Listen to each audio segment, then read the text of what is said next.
Okay, we're back on the Morning Brew.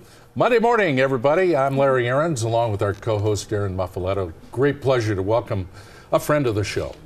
Steve Paternoster is here. Steve is the owner of Scalo Northern Italian Grill, and in his spare time is also the president and CEO of the YMCA of Central New Mexico. Yes, sir.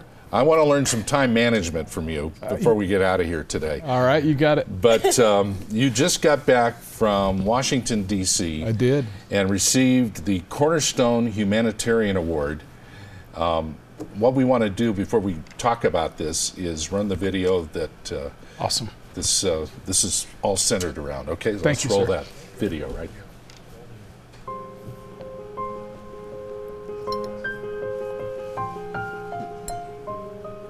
My place, Scalo, I'm very proud of it, and it is my living room, honestly. Of course, my living room seats 450 people. It has a kitchen in it, but aside from home with my wife and children, that place is the place that I'm the most comfortable on earth. Steve has been one of those people who ties our community in New Mexico together. My restaurant it's a community center. If you're a Girl Scout troop and you want to sell cookies, you can come sell them at my place. If you are the Nob Hill Main Street program and you need a place to meet, you can go upstairs. I mean, these are my family and people in my life, and so I think it's the thing that makes you rich, really. I have a calling to do those things. Some of the things, and there's very strong reasons why, but it's sound to do that. You know, it's sound to be a responsible member of your community. I really believe that restaurants are the cornerstone of any community. It is where people meet. It is where people go to celebrate life. And he really does make a difference when he gives to the charities he gives to. And Steve, congratulations. Thank you. First of all. Thank you very Amazing. much. I'm very, very humbled. I'm honest to goodness, I am humbled. It is a wonderful award, and I'm grateful. Now, there's a part of the video we didn't show. This has to do with your daughter, Haley, Right. who died from an overdose in 2010. And you go in the video and you talk about how your daughter is your inspiration now. Certainly she is. I say in the video that when that happened, I felt something completely change inside me. And that's a very true statement. And I was determined not to, if I can help it, allow that to happen to any other child or any other parent or any other family. It is a major problem, and it's a problem that we don't talk about a lot because it's so insulting to the mind. It is such an insult to think of what these children, and in my case, particularly girls. I think girls are, in some cases, are hugely exploited, and so that's a problem for me, and it's a problem that I'm determined to raise money to combat.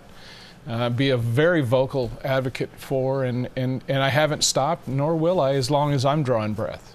So are you currently working with Oh, a group? yes, absolutely. Let me bring you up to speed. Haley was in a very little bit of trouble before she passed away, and she became a part of a group at Children's Court called Program for the Empowerment of Girls, PEG.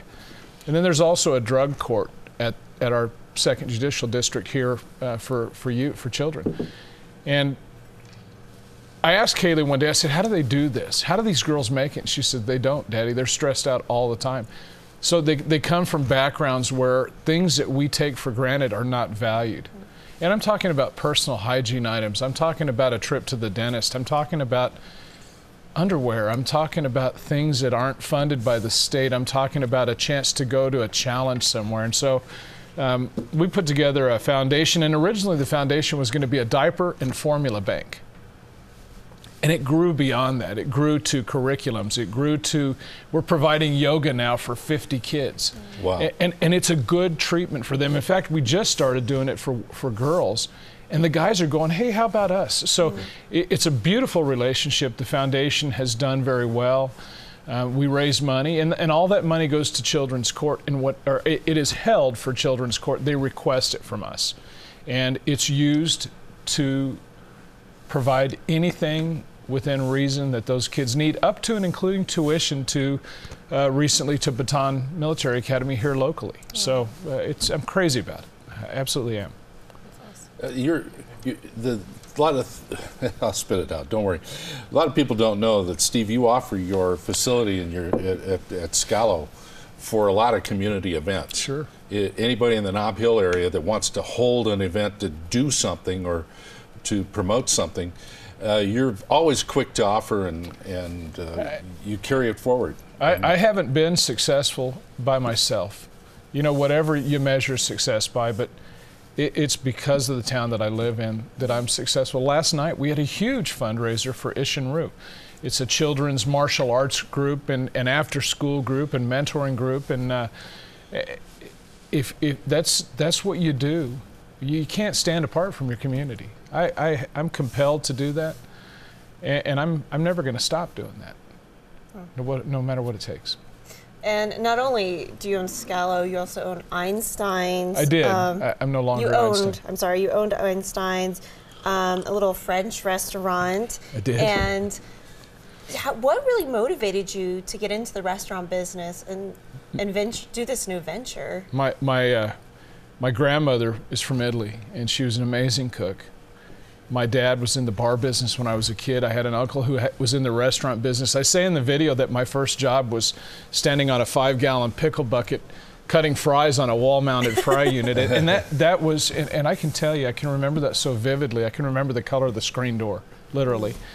And it's fascinating to me. My dad, I would see my dad amongst his customers, and there was something about the way they looked at him, and there was something about the way he provided leadership in his community, and there was something about my grandmother's cooking that provided comfort to my family, that we still talk about her polenta, and we still talk about gathering around the table. So for me, it was a no-brainer. All the other ventures besides Scalo, when Haley died, I got out of everything except Scalo, because I was very aware at the time that if I wasn't very careful, everything could go away, and because my judgment wasn't great, I was hurt, and it really to this minute am hurt. Mm-hmm.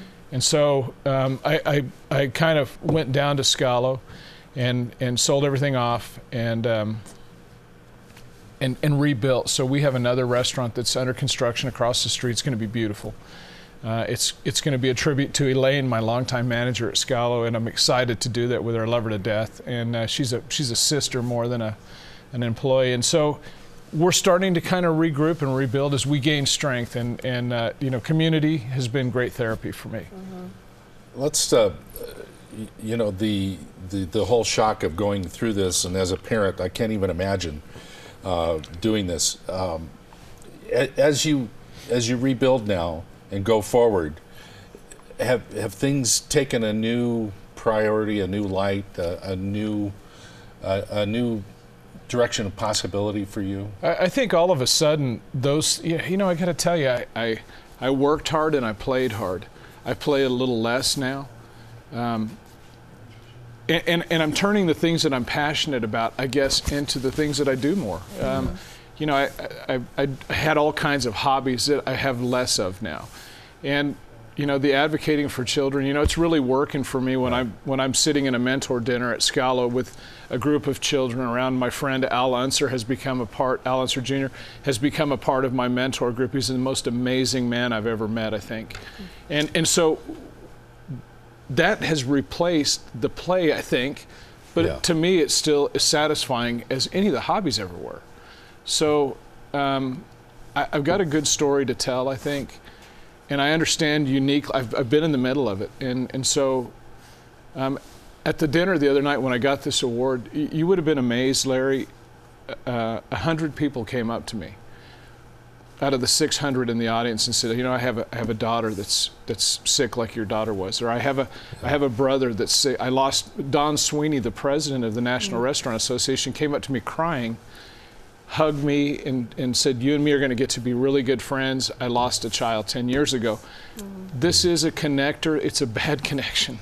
Yeah. But it is important. And if I can do so, Albuquerque needs somebody like me to make that noise. And there's other people, Jennifer Weiss with the Heroin Awareness Group, Susan Chanchabella, Lou Duran. I mean, these are people who we have lost children, and Susan and I, her son worked for me, and Susan and I worked at Scalo together for many years. She's the general manager at Artichoke Cafe, and I love her a lot, and I love all those people that have suffered this way, and we don't want it to happen anymore.